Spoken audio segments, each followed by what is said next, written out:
सासू माँ बदल गई। कहानी उस घर की है जहाँ बहू और बेटी को एक माना जाता था, लेकिन फिर अरे शिखा बेटा, तू रसोई में क्यों घुसी रहती है? जा, रोटी मैं बना लूंगी। नहीं नहीं माँ जी, आप बैठिए, बस सारा खाना बन ही गया है। श्वेता को बोल देती हूँ, वो खाना लगा देगी सबका। सॉरी भाभी, मेरे पास वक्त नहीं है। माँ, मुझे पैसे देना, पार्लर जाना है। हाँ हाँ, चली जाना, भाभी को भी ले जाना। वो भी जाने को बोल रही थी पार्लर, पर पहले ना मदद कर दे उसके खाना लगाने में। देख माँ, वो बहू है, उसे बहू रहने देना। इतना सर पर मत चढ़ा भाभी को। श्वेता, ज्यादा मत बोला कर। बहू और बेटी में कोई फर्क नहीं होता है। जा जाकर काम कर।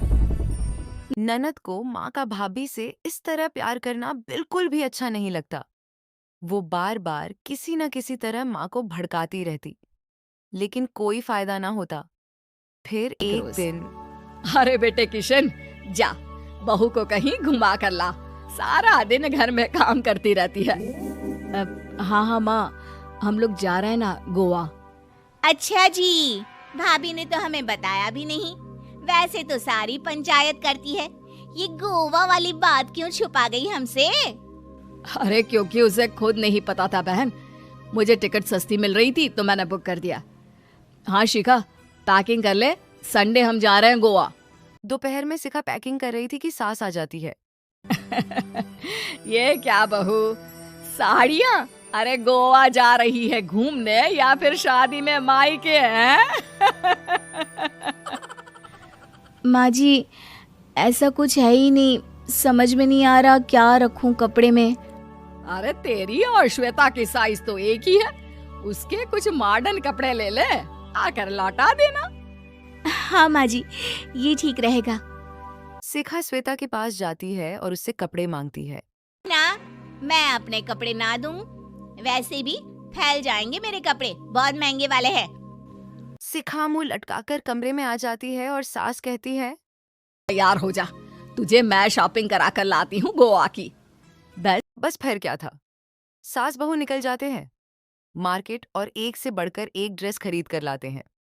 पहले बता देती कि नए कपड़े दिलाने वाली है भाभी को, तो मैं अपने ही दे देती ना भाभी को, मुझे दिला देती नए कपड़े।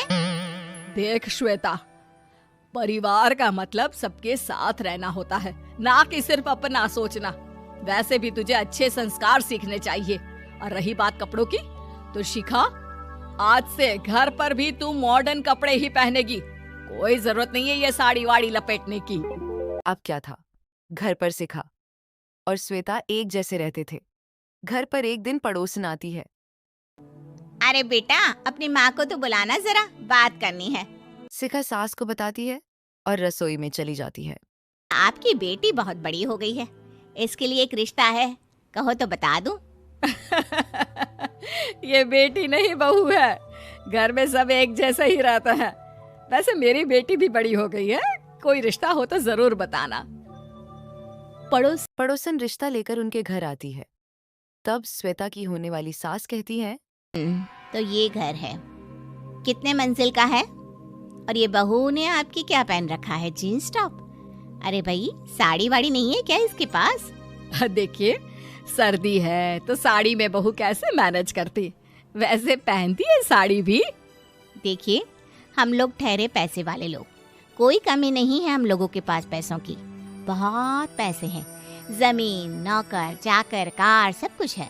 लेकिन घर में संस्कारी बहू चाहिए, समझ रही हैं ना आप?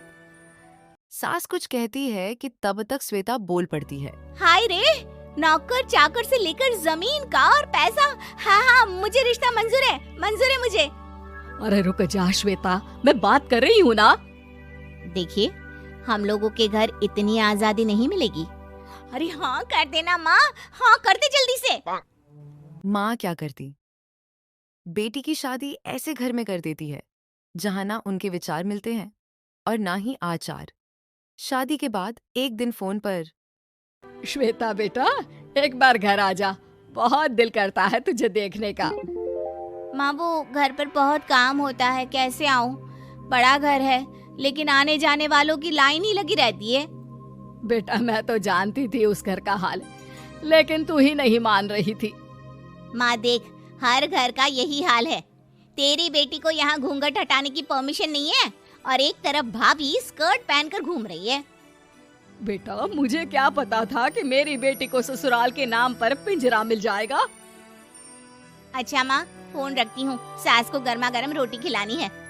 तुम लोगों की तरह नहीं कि एक रोटी बनाओ, एक सब्जी बनाओ, फिर सारा दिन फ्री होकर घूमो। सास फोन तो रख देती है, लेकिन सोच में पड़ जाती है कि एक तरफ बेटी जिससे कोई आजादी नहीं, वहीं दूसरी तरफ बहू जिसे देखकर लगता ही नहीं कि उसकी शादी भी हुई है। अगले दिन शिखा, अरे ओ शिखा। हाँ माँ, क्या हुआ? कुछ चाहिए आपको? मैं जिम जा रही थी। जिम के कपड़ों में बहू को देखकर सास को घूंघट में अपनी बेटी का ख्याल आता है। देख बहू, घर में बहू की तरह रहा कर। इतने टाइट कपड़े पहनकर जिम जाना पसंद नहीं मुझे। जा जाकर रोटी बना। रोटी? माँ अभी तो शाम के 6 बजे हैं, इस वक्त रोटी? अब क्या मेरे खाने पीने पर भी पहरा है? अरे जब मर्जी तब मैं अपने घर में खा भी नहीं सकती क्या? बहू को अजीब लगता है। वो समझ नहीं पाती कि जो सास कल तक इतनी सपोर्ट करती थी, उन्हें अचानक से क्या हो गया। वो किचन में जाती है और गरम रोटी के साथ 2 तरह की सब्जी, रायता, सलाद सब लेकर सास के पास आती माँ है। जी, खाना। इतना सारा खाना? राक्षस समझा है क्या मुझे? रोटी मांगी थी मैंने गर्मा गर्म बस। पर माँ जी, रोटी खाती किससे आप? सब्जी तो बनानी थी ना। अरे भूख मर गई मेरी तेरी बहस से। जा जाकर काम कर, अंदर पूरी रसोई साफ कर। बहू अंदर चली जाती है। थोड़ी देर में श्वेता घर आती है। अरे शिखा, जल्दी से चाय ला, पकवान बना, मेरी बेटी आई है। अरे नहीं नहीं माँ, ड्राइवर बाहर खड़ा है। मैं तो घर का कोई सामान खरीदने के बहाने यहाँ आ गई हूँ, मुझे जाना होगा। अरे बेटा, पर कितने दिनों बाद देख रही हूँ तुझे। रहने आ जाना 2-4 दिन के लिए। आ जाऊंगी माँ, जब मेरी सास मरेगी तब। मैं तो रोज मन्नत मानती हूँ कि मेरी सास मर जाए तो अच्छा है। अच्छा चल, जा रही हूँ माँ। हे भगवान, कैसे कैसे दिन देखने पड़ रहे हैं मेरी बेटी को। सास अंदर जाती है जहाँ श्वेता के जिम वाली सहेली का फोन आया रहता है। क्या बात है, आज जिम नहीं आई? अरे पता नहीं यार, आज माँ को क्या हो गया अचानक। पर खैर कोई नहीं, लगता नहीं कि मैं अब जिम आ पाऊंगी। शिखा स्पीकर पर बात कर रही थी जिसे सास सुन रही थी। यार ये सास ना होती ही ऐसी है। मैं तो कहती हूँ बुढ़िया जल्दी मरे और तू आराम से जिए। शिखा को सहेली की बात पर गुस्सा आ जाता है। माँ के मरने की कौन सा बच्चा दुआ मांगता है मोहिनी? आगे से ऐसी बात मेरे सामने मत करना। हमारे घर की शोभा ही माँ है। क्या हुआ जो थोड़ी सख्ती दिखा रही है? उसमें भी कोई ना कोई उनकी भलाई ही होगी। मैं तो कहती हूँ भगवान मेरे जैसी सास सबको दे, जो सिर्फ माँ की तरह है। सास वाली तो कोई बात ही नहीं है उनमें। सास ये बात सुन रही थी।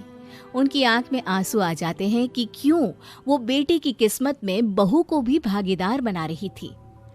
शिखा, अरे ओ शिखा, क्या हो गया? जिम नहीं जाना क्या?